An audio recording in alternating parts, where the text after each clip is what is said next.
Good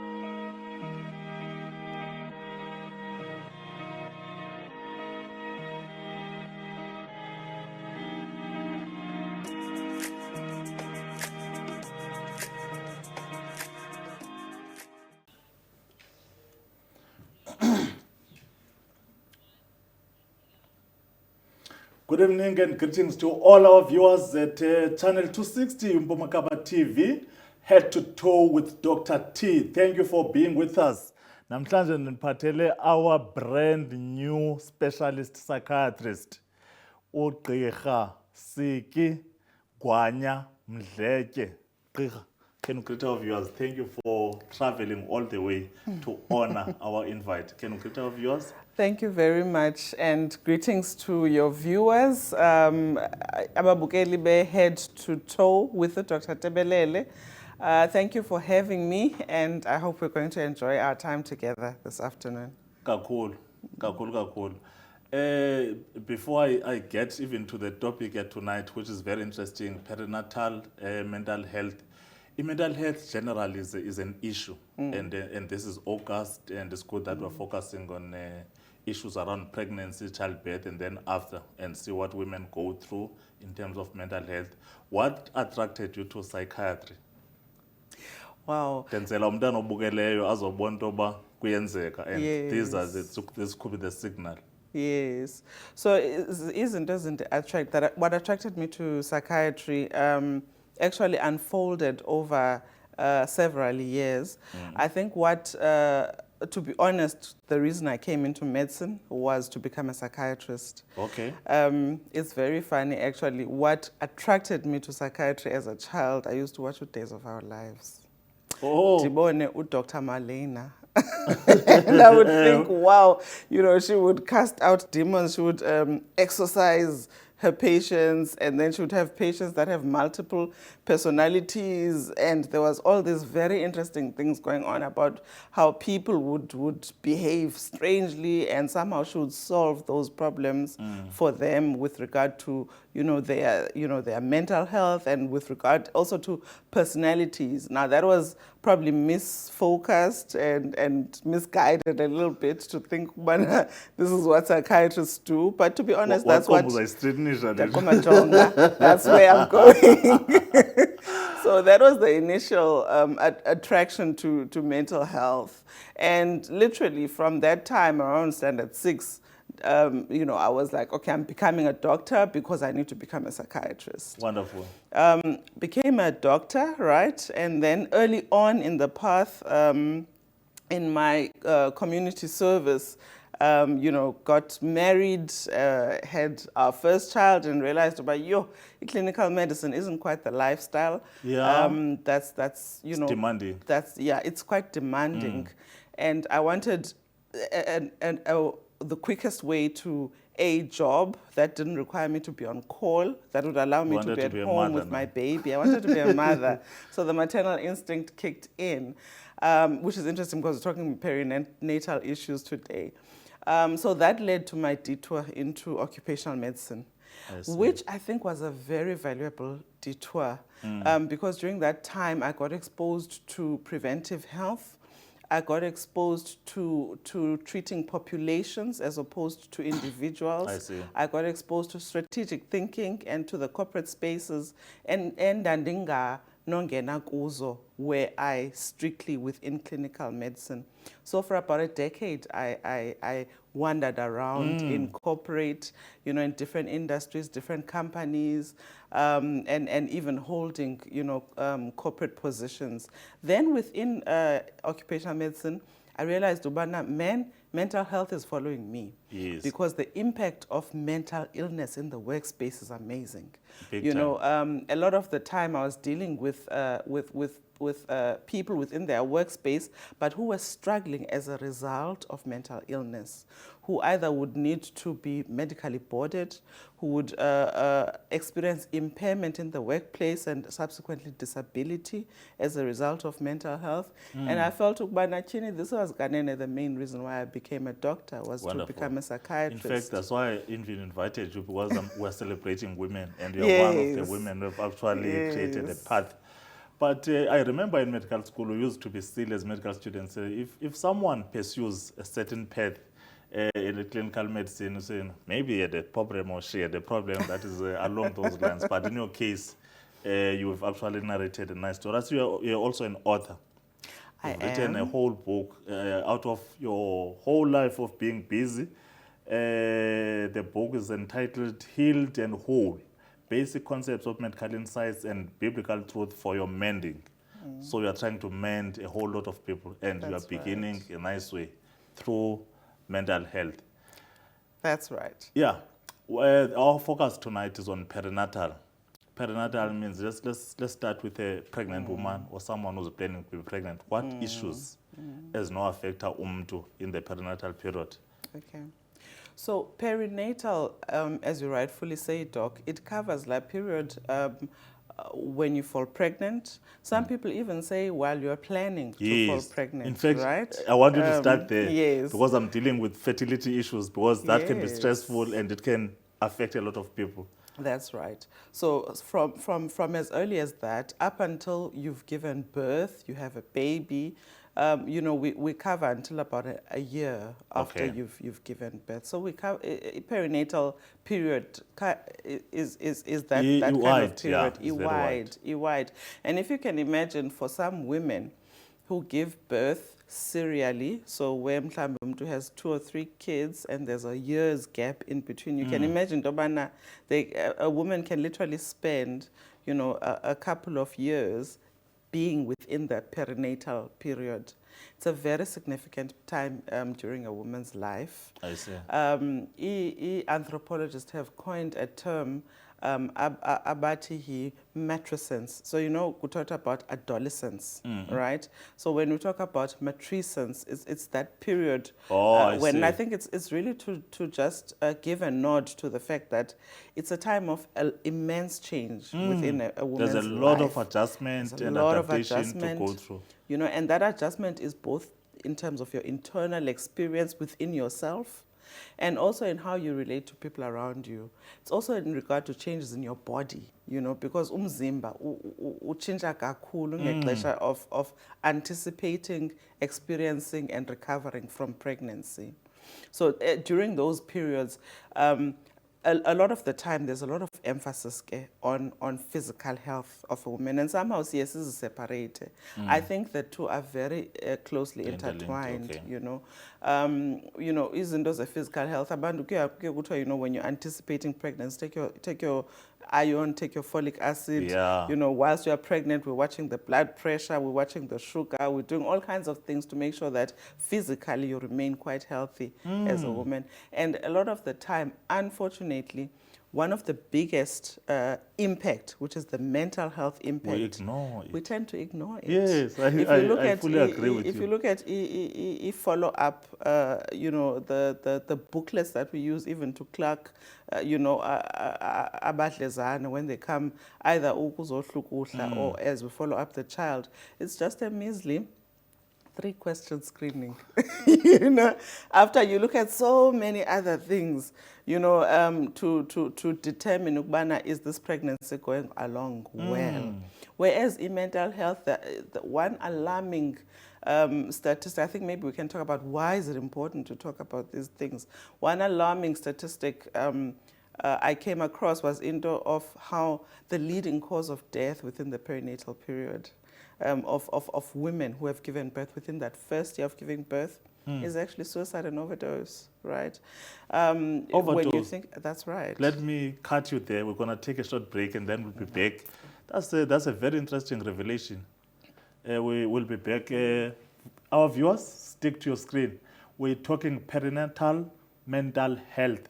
That is zonke izigulo ezoyamene nokuphila ngokwasengqondweni nokuzinza ngokwasengqondweni, ngakumbi kubantu abacwangisa ukhulelwa, abakhulelweyo ngexesha lobeleka nasemva kokubeleka immediately. Uyayicacisa ke u-psychiatrist wethu, very brand new, a specialist psychiatrist, Dr. Siki Kwanya Mdletshe. Stick with us, we'll be back shortly.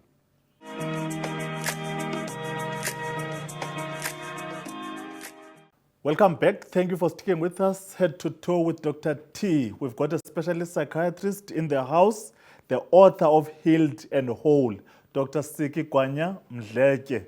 We're talking perinatal mental health. Welcome back, Gqirha. You've touched on a number of issues that can affect a pregnant woman during birth and after delivery and so on. And can you just highlight for our viewers what things we need to be aware, which common mental illnesses we need to be aware of, and what do we need to do?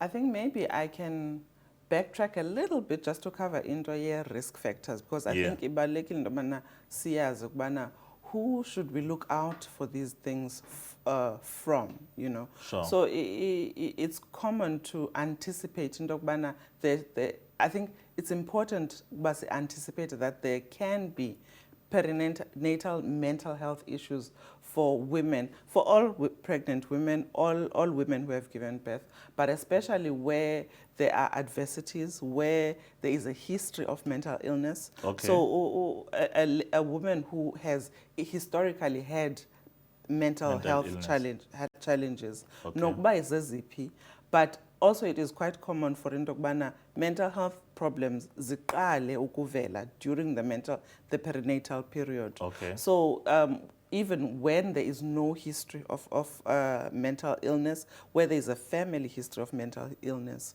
where there is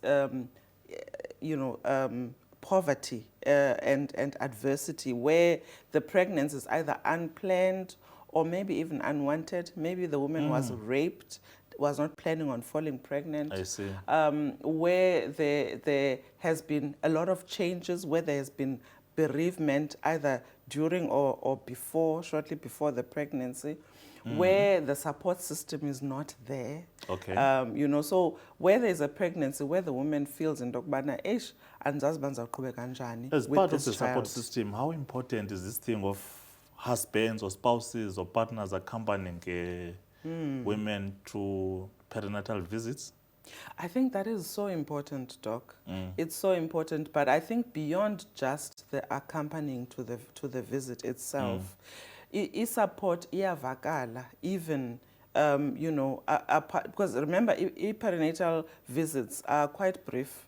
They are important during the pregnancy, but you'll find dobana mhlambi we are once in a while, and it lasts a few minutes, sometimes an hour. The support that you get even outside of those is, I think, even more important. The fact that in Dogbana, I have someone with me, I have loved ones, the husband, the partner, the family structure as a whole. I think la support goes a long way in terms of the woman understanding Dogbana. They are not carrying that pregnancy. Yes, they are carrying that pregnancy alone in their own body, but understanding Dogbana, there's so much. There's support from the structure around them. We used to have these things in place as a people. We used to have la sense yokubana it takes a village to raise a child. We used to have you'd find yokubana after they've given birth kudala, they would either go home. If even if a lady is married, you'd find yokubana they'll go home to ekhaya apha azalelwa khona, and yes, yes, kubekho this whole process and this whole movement yokubana abafazi abadala come and help her, uba wenza kanjani ukumncancisa njani umntana. Someone else is busy cooking whilst someone else is busy. So there are people doing things around them. All that is kinds of support, it's teamwork. That is support and it's teamwork. I think it's important when we are around a pregnant woman to ask ourselves, Yazen's baby shower was great, but to ask ourselves, how are we supporting this pregnant woman during that time, especially around the time when a child is born? Umzekelo, you go and visit a pregnant woman after she's given birth. Are you going there and expecting Roboza Kaleli drink? you know, Yes. akwenzela ukutya. Yeah, The kanti same you are the woman one who's with- supposed to yes. be doing at least -1 task yenziwe Minus nguwe. one task. In fact, you Eh. can even bring a meal along because you can anticipate ndobana mhlambi if utshatile and she's with the husband, she's probably not in a good space to be cooking all the time. You know, mhlambi whilst you are bringing gifts, maybe, you know, cook a dish and bring a casserole, umzekelo, That's you very know. nice. That way you're saying ukubana the jobs that, because remember, women have their paid jobs, but a lot of the work they do is the unpaid job at home, Yes. right? And the And we take support that for becomes granted. critical. Yes. The support becomes critical in how are those duties being alleviated during that time of high stress. Because birth in itself, pregnancy in stressful. itself, is highly stressful, even for someone without mental health problems, but especially if someone has had a history of mental health And problems or is usenobaleka naloo susceptible. ndoda kuthiwa hayi indoda yabaleka ever since umntu waba pregnant. Hey, Uthi siyobeleka lo mama elibhoda sekudala ene-stress already. so ziyenzeka ezo nto, doc. Now, in terms of the actual problems that can come up during the perinatal period, remember bendithe into yobana umntu that is prone to mental illness, it does tend to flare up during the pregnancy Okay. and during the perinatal period. A lot of the conditions that flare up and subside as zenzeka in episodes that are episodic, it's not uncommon to find that you're getting episodes during the perinatal period. So umzekelo of these would be, a common one we know is depression, right? But including izinto ezifana anxiety. And if you can imagine, if you can think about it, it is quite an anxiety-provoking situation because not only Can are you you... just define anxiety for someone who doesn't know what anxiety is? Yes. So anxiety, I think ngenye imini sawuthetha kahle anxiety, Hayi, sizinze but kuyo. yes, sizinze kuyo. But it's a normal experience, ne? It's part of the human experience. Into yobana either ube nexhala about Yeah. into olindele into yobana izawukwenzeka, or ube noloyiko, fear. So you can become anxious, you can become... But when we call it a disorder, it's when that fear, when that worry becomes debilitating. Ufumanise ubana functionally awukwazi ukwenza nto. Ngenxa Ngenxa- unelixhala lale nto ungayaziyo. Yes. Ngemini esithetha nge-anxiety disorders ke sawunzula Sure. ngazo. But even just the normal human anxiousness Okay. is common during the perinatal period. Now you can imagine if umuntu actually has an anxiety disorder, it's not uncommon for it to worsen during that During the perinatal period. It disorders ezifana obsessive compulsive disorder. Before you touch on OCD, let's just take a little break. You've highlighted anxiety, then we're going to touch on OCD. We're going to take a short break and then we'll come back and sisuse kwi-OCD. Okay. Hey, bayagoa abantu. Umitho aliyondlalo. Planning to be pregnant, walking late journey pregnancy, ubeleka, and then after, there's a lot of package, especially that we don't normally look into mental health as a factor. Now it's being highlighted. Stick to your screen and then we'll be back in the next few seconds. Thank you.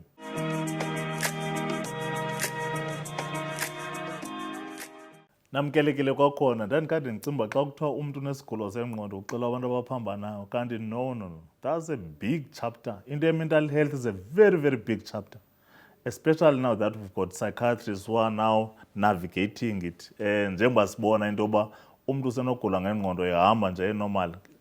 Obsessive compulsive disorder. Ubuselapho gqirha.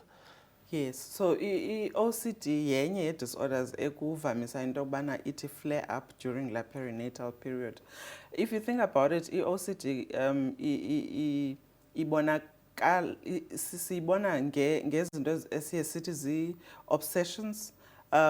So ezinye eziye zibe common during eli xesha, during that period of the perinatal period, what we call compulsive thoughts. You know, so the thing with compulsive thoughts and OCD is that uyaziva into yobana ayizongcinga zam ezi. You know, zile nto sithi But ingathi unyanzelekile. dystonic. Ingathi unyanzelekile and ingathi ziyakufikela. You know, ziyakufikela ayisuki kum.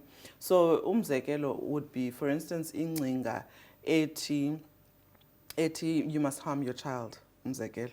So umbona ehleli phana umntwana ifike ingcinga ethi, yo, what if I kill that child? What if I suffocate that child? Imani kufika, imani fika, imani fika. And that thought is not a thought, is not a thought that you identify as your own. Awiva ngongathi ikunye Generator nawe. nguwe. Yes. So it's intrusive and imana ngofika. Ezinye ze experiences ze OCD which are quite common with pregnancy, into ezifana ne uba ne-warrior germs, you know. So uba ne-warrior germs, and you can imagine most ibhotile zomntana then uzawuba overly concerned about cleanliness, ukline always yonke into. sterilizing. You know, ufumanisa uba awukwazi nolala usterilize ibhotile zomntana uziphindaphinde. You know, uthi mhlawumbi uziterilizile already qonda uba azikho clean enough, manphinde kubethe 12 ebusuku awulali uyasteriliza, nee-surfaces apha endlini uyaklina akufuneka ungcole, Kanti so exaggerate yonke into yi-compulsion. and it's now a compulsion, and now OCD has kicked in. So that's one of the conditions as a common zithi flare up. One we often forget to think about is PTSD. We're talking about mental conditions most that can, you know, manifest during this perinatal period. I-PTSD ke yona andithi iye yenzeke xa umuntu ethe banento traumatic eyenzekayo kuyo. When a trauma or exposed to trauma, and kulo trauma wafilisha into yobana usebungozini mhlambi nobomi bakhe busesichengeni. I know you've never given birth, Doc. But the way I feel, I've been to labor ward so many times. I feel like I've given birth. And women laugh when I say, inimba ndiyayazi. I've been in labor ward so much that I feel inimba. And I think you can hear if you're walking into a labor ward, the screams of the women that are going into labor. You know, the screeches and la okwakukhala kusuka deep within. And some women honestly feel in dobana, yay, I almost died. You know, birth and giving birth is a traumatic experience. And I think sometimes in seeking to portray birth and giving life as beautiful, which it is, it's absolutely beautiful. But sometimes we feed as a stigma, which goes with perinatal mental illness, because there's pressure to say the experience was beautiful. You know, even if you think about when you see a woman who's holding a child, you know, you're expecting a smile, and you're expecting you must be so happy. You know, I think sometimes we need to ask ourselves when we or rather, we need to question ourselves when we're about to make comments like that. But, oh, you must be so happy. I think pause and think, how can I ask this in a more caring and considerate way? Maybe I can ask rather, how are you doing? Right? Because then that gives... As you are saying, in fact, there are a number of things that would even happen to the child. There could be congenital abnormalities. There could be so many things. Let alone that the journey is almost done and then there's a surprise, and that's another trauma on top of what you're going through. So I'm being educated, and it's even good that people are actually watching so that we become alert of some of these things, the sensitivities, and so that we care better for people after delivery. So as our statements, they can lead you to think into something must be wrong with me, because I must be so happy, and actually I'm not. Actually, I'm quite sad. I'm quite worried. I wonder if I'm not going to mess this person's life up, you know. So those kind of thoughts introduce emotional shame, you know, and that shame yilena iye yenza into yobana umuntu angathi seek help. Okay, sure. Because I can't do bana. You are not woman enough. You are not so. Maybe I'm not that good a mother. Maybe I won't be a good mother, and then women don't seek help, and that is sad when that happens. The reason why I say this is sad is because it can actually have very dire consequences when women sit with perinatal mental illness and not seek help. I think we underdiagnose perinatal mental illness. One, because we don't ask. Remember, Yeah. like we said about just having 3 questions Yes. screening. We don't ask about perinatal mental illness. We're not looking for it. And secondly, because of the shame, because of the stigma, the women are not actually seeking help. And the unfortunate part of that is the statistic I mentioned of that actually at the end, women then commit suicide. Actually, in the end, we then face intergenerational transmission of mental illness. Because kaloku lo mntana umele uba u-primary caregiver wakhe lo bekufanele uba umncumele uresponsive xa ekhala akakwazi uncuma akakwazi uncuma Kukho akakwazi nale nomjonga. ndoda ilindele all the care that is used to. Right. And that is so much pressure. That is also quite anxiety provoking as well, you know. Uyeke ke kukho nale ndoda elindele apha, and then at the same time even societal expectations, because mosanti ku Instagram post post delivery mama, they are, you know, looking very snazzy within happy and yes, everything is going well. this umuntu afake pictures 6 weeks postpartum ubona ba hey ifika seyibuyele nca, you know, and everything, 6-pack emntwini and all of that. And so there's pressure to appear perfect and to appear well adjusted. And a lot of women don't actually experience that being well adjusted internally. So it's one of 2 things. Either you're going to pretend you're well adjusted and suffer in silence, or you just decide to end it all. Suffer in silence. I'm going to hold you there. Let us not suffer in silence. It's Women's Month, and through the eyes of our specialist psychiatrist, Dr. Siki Kwanyamdleke, mental health and mental wellness and well-being is a very, very rich topic. And I'm sure tonight, ufunde a lot of things, just like myself. There are things we take for granted, but now we have learned. Follow us at Apile Communications on all socials, Facebook, YouTube, and whatever. And then on Monday, 7:30, we are live on TV. Channel 260, your favorite channel, Pumakapa TV. See you next week. Be healthy. Don't be silent. Don't meet everybody's expectations at your own mental expense or stress. OCD, depression, all kinds of mental illness. Seek attention. Thank you.